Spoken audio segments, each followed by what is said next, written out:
Welcome back to the CS Podcast. I am your host, Chris Shanfeld, and I'm now joined by Cleveland Browns cornerback, Jordan Poyer. Thanks for joining the show, Jordan. How's it going, man? I'm doing well. How you doing? I'm doing great. I gotta say, it's a pleasure to have you on the show, Jordan, and we're actually going to be talking about your college football, your football career in a whole. And I'm going to start this interview off by asking you a very simple question. That question is, how would you describe your experience at Oregon State?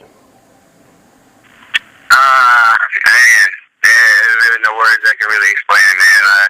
I grew up, it was a place where I grew up a lot, as a person, just being around the people I was around, able to play for Coach Riley and some, Coach Banker and Coach Terry, some of the coaches that, were my mentors, and, it was a great experience. I wouldn't take it back, for the world, and I just loved it. Now, many people may not know this, but you actually played baseball in high school and was drafted by the Florida Marlins. Why did you decide to further your education and continue playing football at Oregon State and not make a career out of baseball? I asked myself that question a lot, actually. It was a hard decision, I love the game of baseball. I feel like it's been in my blood longer than it has been with football. But just the game itself of football, I feel, that moment in the game, when you're crunch time or any moment, any big moment in the game of football, there's really nothing that can beat that feeling, and I like to, I thrive off of that feeling. I love that feeling, and football is just, I treat football like it's my girlfriend, it's just, you gotta treat her right and she'll treat you right. So that's kind of what it is, and I just love the game, and you gotta love the game to play at the NFL level, and I do. Treat football like your girlfriend. I love that. I never heard that before, but I love it, Jordan. 153 total tackles, 3 quarterback sacks, 13 interceptions, 3 forced fumbles, and 4 total touchdowns during your 4 years at OSU. Some would say that you are the best cornerback in Oregon State Beavers football history. What do you think about that? There's been, a lot of great corners, come out of Oregon State. Just for people to even mention me into that category, it's a blessing and it's an honor, and I'm thankful for it. It was a great ride. I love playing in that program. I love the fan support, and playing at Reese Stadium, it really wasn't anything like it. So to be mentioned with some of the greats that have ever played at Oregon State, it's a great honor, and I'm sure anybody would think the same. You know what? You mentioned the fan support. Oregon State, it seems like they have a great, fan support, like you said. What's it like when you were maybe a junior, when you were a senior, when you're starting to get really big? What's it like just walking around campus? Does anybody ever come up to you? Maybe you sign some autographs, take some pictures. What's it like? Definitely, it's hard to talk about, but it does happen. I mean, you walk around campus and, people, fans, who are big, supporters of the Oregon State program, who, students who are big into football, ask for an autograph, ask for a picture. I was actually in Corvallis a couple weeks ago, and, I was on the phone, actually sitting outside of my car, and a kid walked past me. And then he came back with a big Storm Woods poster and asked me to sign it. And I mean, it was like one of the first couple of days I was back in Corvallis since I, went to Philadelphia and went to Cleveland. And so, just to have support like that, I love coming back home. I love going back to Corvallis and just feeling all the fan support. And, it's just an amazing experience. Now, I said your stat line, I said that you had 13 interceptions during your time at Oregon State. Any chance you could tell us about that very first interception you had? Like it was yesterday, man. It was you were playing Washington up at UW. It was actually against Jake Walker. We lost the game, but it was like it was the second quarter. I think we were down 21-7 or something like that, and the guy ran about it was third and 15, and guy ran about just a 10-yard, just a curl, and I just jumped in and picked it off, man. It was just, at that moment right there was when I think I realized you know, I could play at that level. You know, because my freshman year I was on special teams.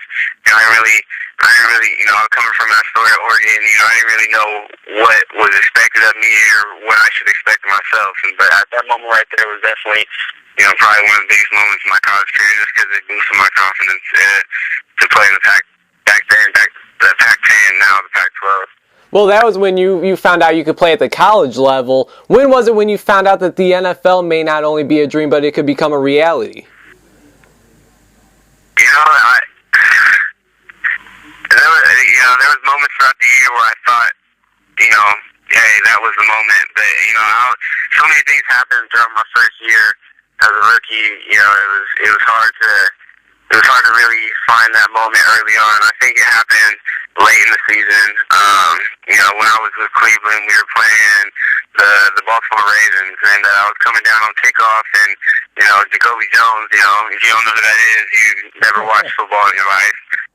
You know, he was returning the kick, and I made a nice tackle on him. Like I had to beat the blocker. You know, I made a nice tackle on him, and you know, I got up, and it was football. Like, it's the same game I've been playing my whole life. I kind of put, I think at the beginning, too much pressure on myself, you know, coming in and, you know, being a rookie. I think a lot of rookies do that. And so I think, you know, just being able to get the feel of the game and finally get a taste of it, you know, towards the end of the season when I actually did play a lot. You know, I think I'm super excited for next year. I can't wait. Now, Jordan, after playing in the East-West Shrine game, having an impressive performance at your pro day and the NFL Combine, the Philadelphia Eagles did decide to draft you, Jordan Poyer, in the 7th round of the 2013 NFL Draft. What was that moment like for you, just to be drafted into the NFL and accomplish your dream, I got to think? You know, it was kind of, you know, it's hard to explain just because throughout that whole process, you know, I'm seeing stuff. I'm being told, you know, hey, you could go anywhere from 2nd round to 4th round. So, you know, for sure, I thought I was going to be gone by, you know, the 5th or 6th round. And so, you know, it was kind of hard a couple days, you know, watching the draft. You know, the second day with my family, we all watched it and nothing happened. And you know, I kind of watched the draft, the first half of the draft, the 3rd day by myself, and then, you know, my buddies kind of rallied around me, and finally, you know, Philadelphia Eagles called me. It felt like a bunch of weight off my shoulders, you know, just, I've been told my whole life, you know, you're too small, too slow, you know, coming out of high school, you went to too small high school, you never played anybody, you know, whatever. It was just kind of a, you know, I made it point, but I knew at that moment there was a lot of work to be done. You know, I just didn't want to be satisfied making it, but it was a great feeling just to know, you know, I have an opportunity to step in the NFL doors and you know, just make a dream of it. Absolutely. Now you actually answered my next question, and that was, were you surprised that you fell to the 7th round? It certainly seems that way. I mean, I definitely was surprised that you fell to the 7th round as well. And on October 21st, after being released by the Philadelphia Eagles, you were picked off of the waivers by the Cleveland Browns. What was your reaction like when you found out that you had to pack your bags and head to Cleveland? You know, I look back now, I learned a lot from that experience right there. I feel like that was one of the things that made me growing up in life. Just how quickly things can change, you know, just in an instant. And it's part of the business. Now, like, at the time, obviously, yeah, I was upset. I was livid, man. I had an apartment out there. You know, I had my dog that I just got out there, and I was living in Philadelphia. And then, you know, all of a sudden, yeah, I had no idea, really. And I came to practice after Saturday. You know, my mom was in Philadelphia. She was going to come to the game that Sunday. And, you know, they told me they were going to release me, but they were going to re-sign me and put me back on practice squad. You know, the whole story was they had to release me to bring a practice squad player up onto the roster, because one of our running backs was hurt that week. And so it was just, you know, if our running back didn't get hurt, you know, I'd have probably stayed in Philadelphia. But at the end of the day, you know, it gave me a really good opportunity. You know, I was super nervous. I literally had to pack 2 bags the day Cleveland called me and fly out to Cleveland, and I was at practicing with the Browns the next day. So, I mean, just how fast things can change in this business. You just always got to stay on your toes. And, I mean, just you really gotta look after yourself, and just keep preparing all the time, because this business is pretty cutthroat. Now, Jordan, being a cornerback, what's it like to be a part of a pretty damn good, secondary with, Pro Bowlers, guys like Joe Hayden and T.J. Ward? What's that like? Oh man, it's awesome. Those guys, man, they brought me in. It was really no problem. There was they brought me in like I was one of theirs, and I respect guys like that. It's one thing you go, it's one thing you go in as a rookie, and all these guys are, you hear of them on TV, you see them on TV, and they act, a type of way towards you. But when you got guys, that actually, bring you in and help you and all that type of stuff, I really respect, guys like that, Joe Hayden, T.J. Ward, Tayshaun Gibson, Leon McFadden, all those guys, Julian Posey, all those guys, we were a group, we grinded together, and, they actually moved me to safety. So in Cleveland, I'm playing free safety now. For everybody who doesn't know that, that was the decision that they made. As soon as I walked in the doors, they told me that they wanted me at safety, and it worked out. Chris Shanfeld talking with Cleveland Browns' Jordan Poyer here on the CS Podcast. And Jordan, just a couple more questions for you, then I'll let you go. I really do appreciate your time, man. And now, after playing 12 games this season, racking up 21 tackles, that's according to ESPN.com, how would you describe your rookie year in the NFL? It sounds like you've had some ups and downs. Yeah, definitely a lot of ups and downs. I feel like any season there will be.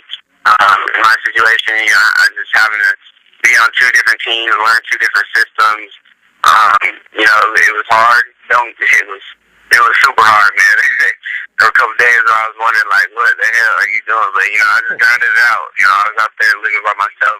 My first time really, I had to grow up really fast, because I didn't have my family that I can just, go see any day of the week I wanted to, or any of my people around me. It was just myself, so I had to just grind it out. And I think, in the end, I think everything worked out, for the better. Me getting cut to Philadelphia, going to Cleveland. I got to put some really good tape out on film towards the end of the season, and it's something for me to build off of for next year, and I'm excited for it.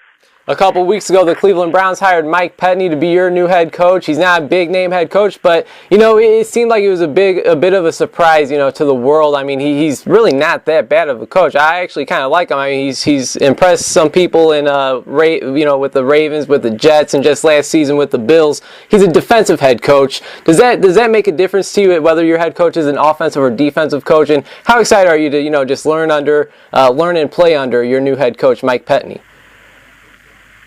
Number one, I'm really excited. Obviously seeing him on ESPN when you're talking. I haven't really done my whole homework on him yet, but I'm super excited. I really like Coach Judd, but just a new face. I'm super excited to go in and go to work and play for him. You have any personal expectations for yourself next season, Jordan? Yeah, I do. And this off season, I'm taking super seriously. I definitely have a lot of expectations for myself, and I'm excited for it.